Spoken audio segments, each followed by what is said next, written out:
Hi friends, welcome back to my channel. ಇವತ್ತು ನುಗ್ಗೆ ಸೊಪ್ಪಿನ ಚಟ್ನಿ ಪುಡಿನ ಹೇಗೆ ಮಾಡೋದು ಅಂತೇಳಿ ನೋಡೋಣ ಬನ್ನಿ. ನುಗ್ಗೆ ಸೊಪ್ಪಿನ ಚಟ್ನಿ ಪುಡಿಗೆ ಬೇಕಾಗಿರುವಂಥ ಇಂಗ್ರೀಡಿಯೆಂಟ್ಸ್ನ ನಾನಿಲ್ಲಿ ಇಟ್ಕೊಂಡಿದ್ದೀನಿ ನೋಡಿ. ನಾನಿಲ್ಲಿ ಒಂದು ಬೌಲಲ್ಲಿ ನುಗ್ಗೆ ಸೊಪ್ಪನ್ನು ತೊಗೊಂಡಿದ್ದೀನಿ. ಇದನ್ನು ನೀಟಾಗಿ ಹೀಗೆ ಪೂರ್ತಿ ಕಡ್ಡಿ ಎಲ್ಲ ಬಿಡಿಸಿ ಹೀಗೆ ಎಲೆಗಳು ಮಾತ್ರ ಇಟ್ಕೊಂಡಿದ್ದೀನಿ. ಹಾಗೆ ನಾನಿಲ್ಲಿ ಒಂದು ಕೈ ಹಿಡಿಯಷ್ಟು ಕರಿಬೇವು ಸೊಪ್ಪನ್ನ ತೊಗೊಂಡಿದ್ದೀನಿ. ಹಾಗೆ ಇಲ್ಲಿ ಒಂದು ಗಡ್ಡೆಯಷ್ಟು ಬೆಳ್ಳುಳ್ಳಿ ತೊಗೊಂಡಿದ್ದೀನಿ.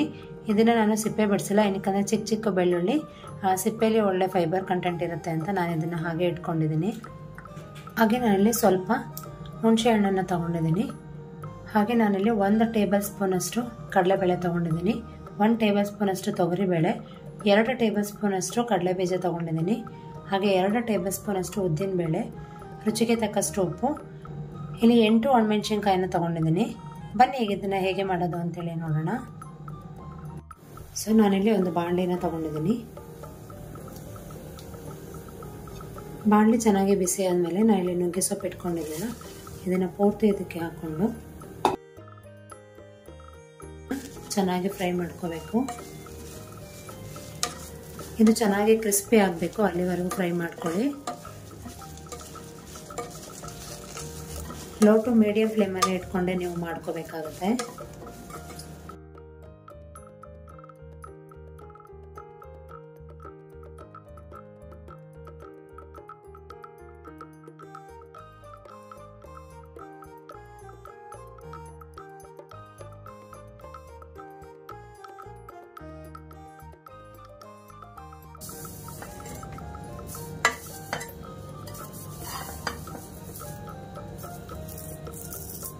ನೋಡಿ ಎಷ್ಟು ಕ್ರಿಸ್ಪಿ ಆದರೆ ಸಾಕು. ಈಗ ಇದನ್ನು ಬೇರೆ ಪ್ಲೇಟ್ಗೆ ಟ್ರಾನ್ಸ್ಫರ್ ಮಾಡ್ಕೊಳ್ತೀನಿ. ಸೊ ಹೀಗೆ ಚೆನ್ನಾಗಿ ಕ್ರಿಸ್ಪಿಯಾಗಿ ಚೆನ್ನಾಗಿ ಹುರ್ಕೋಬೇಕು ಇದನ್ನು. ನಂತರ ಇದೇ ಬಾಣಲಿಗೆ ನಾನು ಕಡಲೆಬೇಳೆ ತೊಗರಿಬೇಳೆನ ಹಾಕ್ಕೊಳ್ತೀನಿ. ಹಾಗೆ ಇದಕ್ಕೆ ಉದ್ದಿನಬೇಳೆ ಕೂಡ ಹಾಕ್ಕೊಳ್ಳೋಣ. ಇದನ್ನು ಅಷ್ಟೇ ಲೋ ಟು ಮೀಡಿಯಂ ಫ್ಲೇಮಲ್ಲಿ ಇಟ್ಕೊಂಡು ಚೆನ್ನಾಗಿ ಫ್ರೈ ಮಾಡ್ಕೊಳ್ಳಿ. ಇದು ಒಂದು ಒಳ್ಳೆ ಕಲರ್ ಬರುತ್ತೆ, ಹಾಗೆ ಒಂದು ಒಳ್ಳೆ ಅರೋಮಾ ಬರುತ್ತೆ. ಅಲ್ಲಿವರೆಗೂ ಚೆನ್ನಾಗಿ ಫ್ರೈ ಮಾಡ್ಕೋಬೇಕು. ಸೊ ನೋಡಿ ಇಷ್ಟ ಆದರೆ ಸಾಕು. ಇದನ್ನು ಬೇರೆ ಪ್ಲೇಟಿಗೆ ಟ್ರಾನ್ಸ್ಫರ್ ಮಾಡ್ಕೊಳ್ತೀನಿ. ಇದೇ ಬಾಣಲಿಗೆ ನಾನಿಲ್ಲಿ ಕಡಲೆ ಬೀಜ ಕೂಡ ಹಾಕ್ಕೊಳ್ತೀನಿ.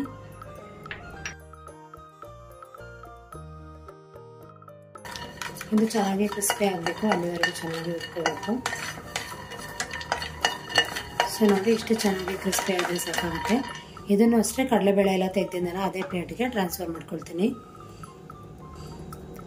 ಈಗ ಇದೇ ಬಾಣಲಿಗೆ ನಾನು ಒಣಮೆಣಸಿನ್ಕಾಯಿ ಹಾಕ್ಕೊಳ್ತೀನಿ, ಹಾಗೆ ಬೆಳ್ಳುಳ್ಳಿ, ಹಾಗೆ ಕರಿಬೇವು ಸೊಪ್ಪು.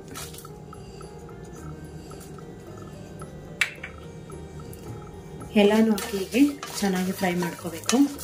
ಇದು ಚೆನ್ನಾಗಿ ಕ್ರಿಸ್ಪಿ ಆಗಬೇಕು, ಅಲ್ಲಿವರೆಗೂ ಚೆನ್ನಾಗಿ ಫ್ರೈ ಮಾಡ್ಕೊಳ್ಳಿ. ಇದನ್ನು ನೀವು ಚೆನ್ನಾಗಿ ಫ್ರೈ ಮಾಡಿಕೊಂಡ್ರೆ ತುಂಬ ದಿನಗಳ ಕಾಲ ಇಟ್ಕೊಂಡು ತಿನ್ಬೋದು. ಹಾಗಾಗಿ ಇದನ್ನೆಲ್ಲ ಚೆನ್ನಾಗಿ ಕ್ರಿಸ್ಪಿ ಆಗೋವರೆಗೂ ಹೀಗೆ ಫ್ರೈ ಮಾಡ್ಕೋಬೇಕಾಗುತ್ತೆ.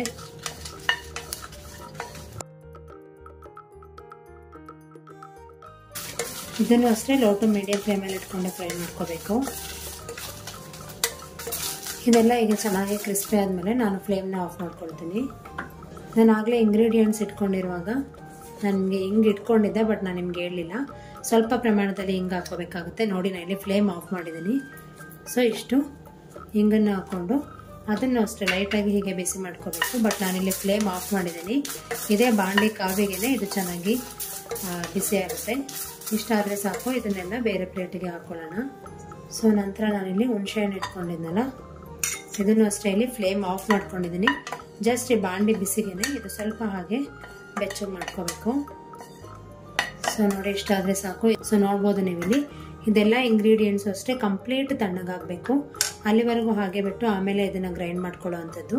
ನೀವು ಬಿಸಿ ಇರೋವಾಗಲೇ ಏನಾದರೂ ಗ್ರೈಂಡ್ ಮಾಡಿದ್ರೆ ಇದನ್ನ ತುಂಬ ದಿನಗಳ ಕಾಲ ಇಟ್ಕೊಂಡು ಬಳಸೋಕೆ ಬರೋದಿಲ್ಲ. ಸೊ ಇದು ಕಂಪ್ಲೀಟ್ ತಣ್ಣಗಾಗಲಿ. ಸೊ ಈಗ ಎಲ್ಲನೂ ಕಂಪ್ಲೀಟ್ ತಣ್ಣಗಾಗಿದೆ. ಇದನ್ನೆಲ್ಲ ನಾನು ಜಾರಿಗೆ ಹಾಕ್ಕೊಳ್ತೀನಿ.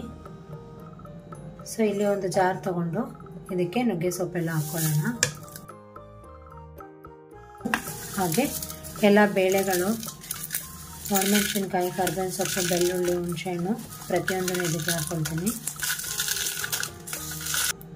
ರುಚಿಗೆ ತಕ್ಕಷ್ಟು ಉಪ್ಪನ್ನು ಕೂಡ ಹಾಕೊಳ್ಳೋಣ. ಸೊ ಲಿಡ್ ಮುಚ್ಚಿ ಇದನ್ನು ಗ್ರೈಂಡ್ ಮಾಡ್ಕೊಂಡು ಬರ್ತೀನಿ.